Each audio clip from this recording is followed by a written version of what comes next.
जी, तो अब हम डिस्कस करेंगे about the liquefaction of the gases. तो लिक्विफिकेशन ऑफ गैसेस एक इम्पोर्टेंट फिनोमेना है, लेकिन लिक्विफिकेशन ऑफ गैसेस कैसे एग्जाम्पल हमारी डेली लाइफ के अंदर नेचुरल गैस जो है उसकी लिक्विफिकेशन की जाती है, और उसको जैसे एलएनजी में लिक्विफाइड नेचुरल गैस किया जाता है, या कार्बन डाइऑक्साइड का जैसे यहाँ पे यूनिट्स है शो किया गया, लिक्विफाई करता है। तो अब ये किस बेस पे किए जाते हैं, क्या टेम्परेचर रखना है, क्या प्रेशर रखना है, क्या उसका वॉल्यूम होगा, तो ये डिसाइड करना है। जी, तो गैसों को कैसे लिक्विफिकेशन करनी है, उनको कैसे लिक्विफाई करना है, ये क्वेश्चन है यहाँ पर। तो लिक्विफिकेशन जब गैसेस की जाती है तो दो फैक्टर्स कंट्रोल किए जाते हैं। नंबर एक प्रेशर है कि प्रेशर इंक्रीज करें। प्रेशर इंक्रीज करने से गैस के मालिक्यूल के दरमियान फासला कम होता है। जैसे कि आप लोगों को पता है एसी के अंदर या फ्रिज के अंदर वो कंप्रेसर यूज होता है। वो क्या करता है, गैसेस को कंप्रेस करता है और फासला कम करता है, गैसेस मालिक्यूल में रिएक्शन होती है। दूसरे नंबर पे है टेम्परेचर। टेम्परेचर कंट्रोल किया जाता है, यानी कि टेम्परेचर डिक्रीज करने से और प्रेशर इंक्रीज करने से गैसिफिकेशन टेक प्लेस करती है।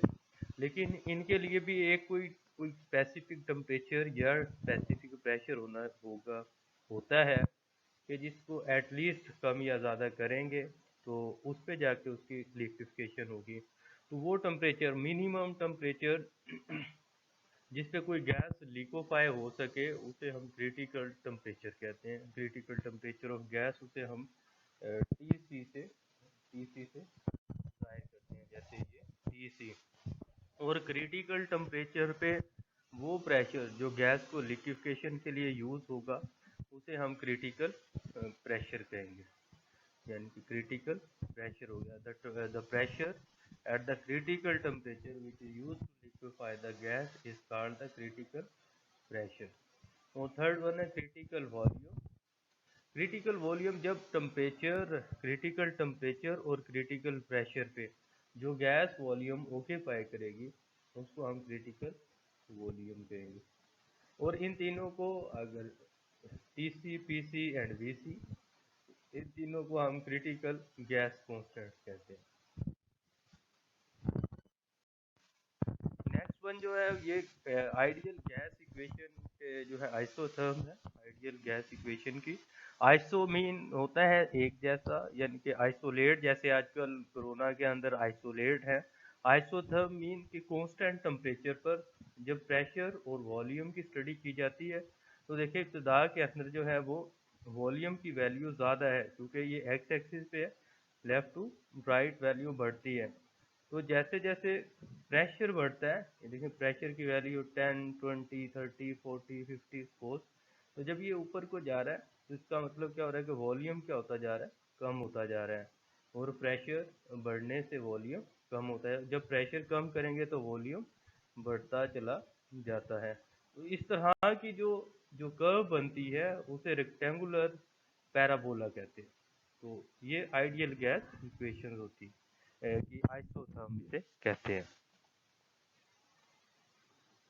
तो ये क्रिटिकल टेम्परेचर प्रेशर कैसे मालूम किया जाता है, तो इसके लिए एंड्रयू एक साइंटिस्ट है, उन्होंने स्टडी की। उन्होंने मुख्तलिफ टेम्परेचर पे, यहाँ पे चंद एक टेम्परेचर दिए गए हैं, यानी कि 0 डिग्री, ये वाला 0 डिग्री। इसके अलावा उन्होंने किया होगा 0 पे, 10 पे, 20 पे, 21, 31, 50, 60 एंड सो ऑन। यानी कि 0 से ऑनवर्ड उन्होंने मुख्तलिफ टेम्परेचर पे इसको स्टडी किया।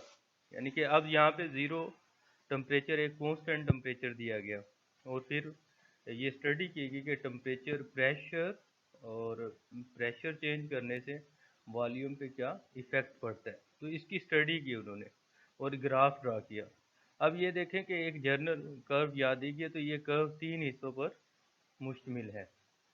पहला जो हिस्सा है यहाँ पे वो ये ब्लू वाला, येलो वाला, ये वाला हिस्सा येलो 0 डिग्री पे।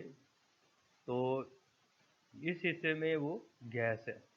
जब यहाँ से ये जो रेड है, ये मैं रेड लाइन लगा रहा हूँ यहाँ पे, ये वाला जो हिस्सा है इसके अंदर गैस जो है वो लिक्विड में कन्वर्ट हो रही है, तो यहाँ पे प्रेशर की वैल्यू नहीं बढ़ रही। उसके बाद जब वो मुकम्मल तौर पे लिक्विड के अंदर कन्वर्ट होगी तो एकदम से प्रेशर की वैल्यू ऊपर को बढ़ना शुरू होगी इस पार्ट के अंदर। यानी कि अब मैं इसे अगर मैं ये डिवाइड करता हूँ पार्ट में, तो ये एक हिस्सा है, ठीक है, इसके अंदर यहाँ पे गैस की फॉर्म में, और ये वाला हिस्सा इसमें गैस लिक्विड में कन्वर्ट हो रही है, यानी कि लिक्विड में है, और यहाँ पे इस पॉइंट पे आके ये मुकम्मल तौर पे लिक्विड में कन्वर्ट हो जाती है। और जैसे ही ये कन्वर्ट होती है तो उसके बाद वॉल्यूम ऑलमोस्ट पैरेलल हो जाता है प्रेशर के या वाई एक्सिस के। तो अब इस बेस पे हम इसको देखते हैं कि यहाँ पे जब उन्होंने 50 डिग्री पे, यानी कि टेम्परेचर हाई है, तो 50 डिग्री पे देखे बिल्कुल आइडियल गैस इक्वेशन है, और आइडियल गैस इक्वेशन के अंदर यही है कि अट्रैक्शन जो है वो मॉलिक्यूल में मौजूद नहीं होती। तो यहाँ पे यानी कि इस कर्व के अंदर कोई भी ऐसा पॉइंट नहीं है जहाँ पे आपको लगे कि गैस जो है वो लिक्विड के अंदर कन्वर्ट हो रही है। यानी कि 50 डिग्री अगर आप कार्बन डाइऑक्साइड को टेम्परेचर दे दें तो जितना मर्जी आप प्रेशर लगा लें ये कभी भी लिक्विफाई नहीं होगी। फिर उन्होंने यानी कि H और I दो पॉइंट थे यहाँ पे, फिर उन्होंने क्या किया कि इसको यहाँ पे स्टडी किया 31.1 डिग्री पे। अब यहाँ से ये कर्व जो है ये ऐसे मूव करती है, लेकिन जैसे इस पॉइंट पे आके वो कर्व इस कर्व से क्या कर रही है, डेविएट कर रही है, उससे अवे जा रही है और नीचे को जा रही है, यानी कि प्रेशर कांस्टेंट होने जा रहा है या कम होता जा रहा है। अब यहाँ पे इस पॉइंट पे एक ऐसा पॉइंट मिलता है जहाँ पे ये बिल्कुल कर्व अवे चली गई है पहली वाली कर्व से, जो कि 50 डिग्री पे थी।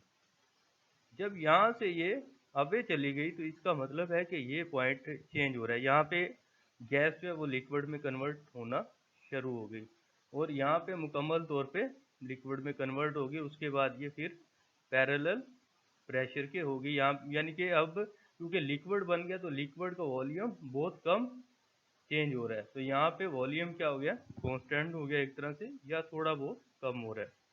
तो इसी तरह से अगर हम यहाँ पे देखें, अब ये कर्व तीन हिस्सों में तकसीम हो रही है, ए बी, ठीक है, और फिर दूसरा पार्ट जो है ए बी, इस हिस्से में आपको पता है कि ये गैस की फॉर्म में है, और बी से सी फिर ये लिक्विड की फॉर्म में है, और सी से डी फिर ये जो है वो लिक्विड फॉर्म में मौजूद है गैस। तो अब यहाँ पे देखें कि कम से कम 21 डिग्री टेम्परेचर दिया, यानी कि कम टेम्परेचर है तो थोड़ा प्रेशर देना पड़ा। यहाँ पे ये क्या होगी, लिक्विफाई होगी। टेम्परेचर अब 31 है तो एटलीस्ट 31.1 पे जो ये टेम्परेचर देना पड़ा इस जगह से यहाँ तक, जब एटलीस्ट प्रेशर की वैल्यू पहुंचनी चाहिए, इतना प्रेशर दें अगर हम 31 पे तो लिक्विफाई हो जाएगी। तो अब इस टेम्परेचर पे और इस प्रेशर पे ये क्रिटिकल टेम्परेचर हो गया 31, क्योंकि ये हमने कांस्टेंट रखा हुआ है। प्रेशर कितना आ गया यहाँ पे, ये वाली वैल्यू जो है इसका PC, इसका क्रिटिकल प्रेशर हो गया। और यहाँ से अगर आप ग्राफ ड्रॉ करते हैं टॉप टू बॉटम, जो वॉल्यूम होगा इस पे क्रिटिकल टेम्परेचर और प्रेशर पे, वो क्या कहलाएगा, क्रिटिकल वॉल्यूम।